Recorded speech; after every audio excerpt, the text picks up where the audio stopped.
সারা দেশে হামের প্রকোপ। এই রোগে আক্রান্ত হয়ে চলতি বছরে এখন পর্যন্ত অন্তত ৩৮ শিশুর মৃত্যু হয়েছে।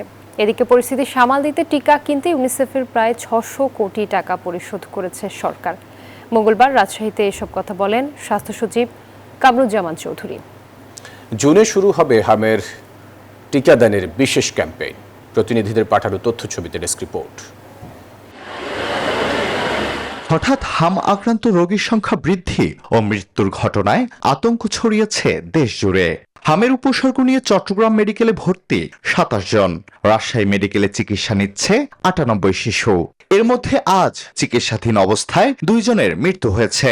আর উপসর্গ নিয়ে রংপুর মেডিকেলে ভর্তি ৪ শিশু।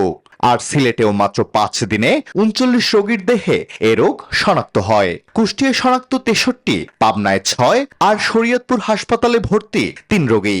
২২ জনের ভিতরে ৩ জনের অবস্থা একটু আশঙ্কাজনক, আর বাকি ১৭ জন সুস্থ হয়ে বাড়ি ফিরে গিয়েছে। আমরা বেশি বাচ্চা ১ থেকে ৩ বছরের মধ্যে এই বাচ্চাগুলো বেশি পাচ্ছে। হামের সংক্রমণ বেড়ে যাওয়ায় উদ্বেগ উৎকণ্ঠা বাড়ছে অভিভাবকদের। আমরা আতঙ্কিত, সারা দেশে ইতিমধ্যে হাম মহামারী আকার ধারণ করছে। সম্প্রতি হামে আক্রান্ত শিশুদের ১/৩ বয়স ৯ মাসের কম। বর্তমানে ৯ মাস বয়সে শিশুদের হামের টিকা দেয়া হয়। এ কারণে হামের টিকা দেওয়ার বয়স কমিয়ে ৬ মাস করার সুপারিশ করেছে national immunisation technical advisory group. এদিকে পরিস্থিতি সামাল দিতে টিকা কিনতে ইউনিসেফকে প্রায় ৬০০ কোটি টাকা পরিশোধ করেছে সরকার। মঙ্গলবার রাজশাহীতে এসব কথা বলেন স্বাস্থ্য সচিব কামরুজ্জামান চৌধুরী।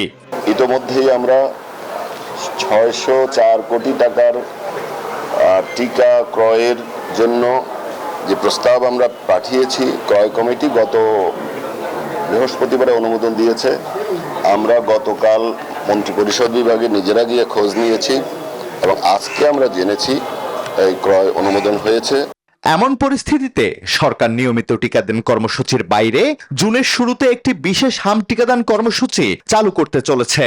সোমবার জাতীয় টিকাদান কারিগরি উপদেষ্টা কমিটির এক বৈঠকে এই সিদ্ধান্ত নেওয়া হয়। Desk report, news 24।